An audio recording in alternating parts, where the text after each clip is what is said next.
c'est le compagnon parfait si on est seul.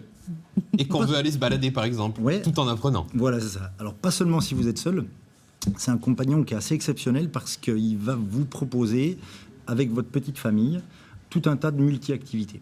Donc, en fait, monsieur va peut-être, par exemple, vouloir partir faire un parcours de trail un matin.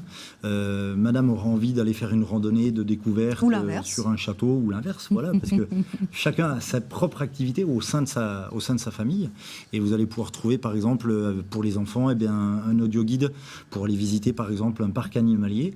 Et plutôt que de lire des panneaux qui sont sur le terrain, c'est votre téléphone qui va vous expliquer comment vivent les animaux qui sont en face de vous. Ça fonctionne aussi avec des balades qu'on peut avoir l'habitude de faire. Je prends l'exemple. Admettons, Céline et moi, nous partons nous balader au Canigou, pourquoi pas. Tiens, c'est ça. On va au Cortalès, c'est là-haut. Joli, en ce moment, il y a de la neige sympa, et tout. Tu vas voir. Voilà. On va au Canigou, on prend cette application, Camino Guide, et sur notre chemin, l'application va nous donner des informations. Voilà, c'est ça. En fait, sur votre téléphone, vous allez voir apparaître la carte sur laquelle vous êtes en train de vous balader. Et donc, à chaque fois que vous arriverez à une intersection, l'appli va vous dire prenez le sentier, traversez la route, prenez le chemin.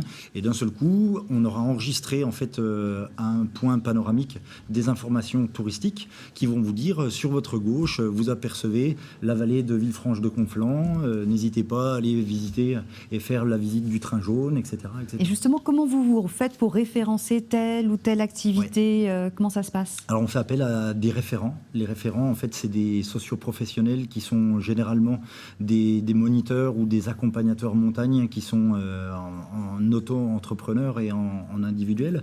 Donc en fait, on sélectionne quelqu'un sur un territoire, on va lui définir ce qu'on appelle une zone avec un topo guide, et lui va référencer des parcours de randonnée pédestre, de VTT, de vélo de route, des socioprofessionnels comme des restaurateurs de qualité, des hôtels, des producteurs de pays, parce que c'est ce que recherchent les gens qui viennent visiter notre département. Est-ce que c'est pas un peu le job rêvé, ça? Oui, c'est plutôt pas mal. Oui. Alors ce qui est intéressant en plus, c'est que non seulement on vous demande d'aller sur le terrain pour enregistrer des informations touristiques, et puis après vous les reprenez sur votre ordinateur.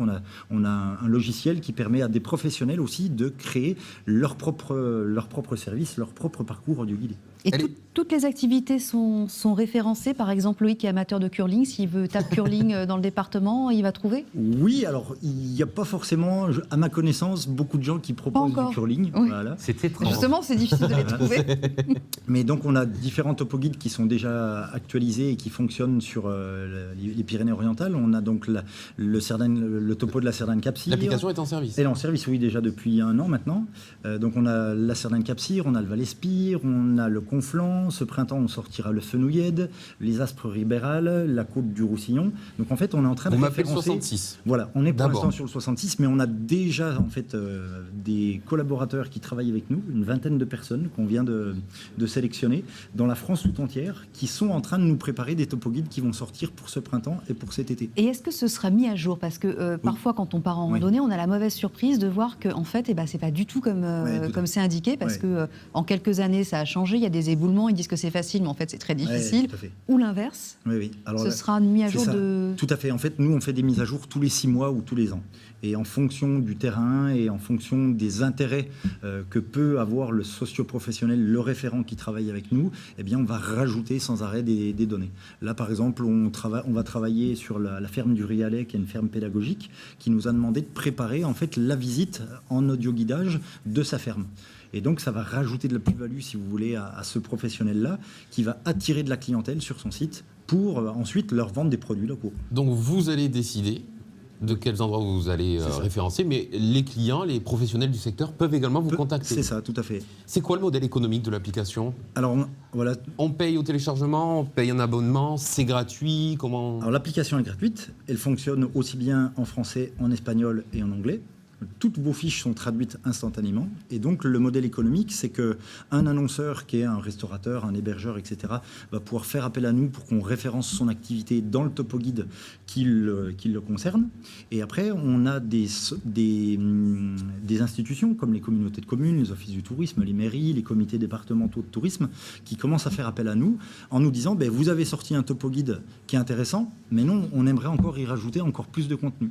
Et c'est là où justement on fait appel à notre référent sur le terrain et on va le mandater en fonction de ce qu'on nous a demandé pour aller enregistrer un parcours supplémentaire sur la ville de Collioure, ou etc., avec des visites audio-guidées, culturelles, patrimoniales. Ce sera accessible aussi hors réseau, c'est-à-dire qu'à un moment donné, quand on arrive, quand on est au bout du chemin, tout à fait. Est-ce que si on n'a pas de réseau, du coup, C'est là tout l'intérêt, c'est que c'est une application qui est hors ligne, et donc quand vous téléchargez aujourd'hui, vous vous dites tiens, j'ai envie de partir à Font-Romeu en vacances dans 2 jours, je télécharge le topo-guide de la Cerdagne et du Cap-Cyr, il est dans votre téléphone, vous préparez votre séjour, vous vous dites tiens, on va aller faire cette randonnée-là, vous la mettez dans vos petits favoris, vous avez sélectionné un restaurateur ou un hébergeur, vous le mettez dans vos favoris, et quand vous êtes sur le terrain, vous allez pouvoir partir à la découverte du territoire en étant géolocalisé via la puce GPS de votre téléphone.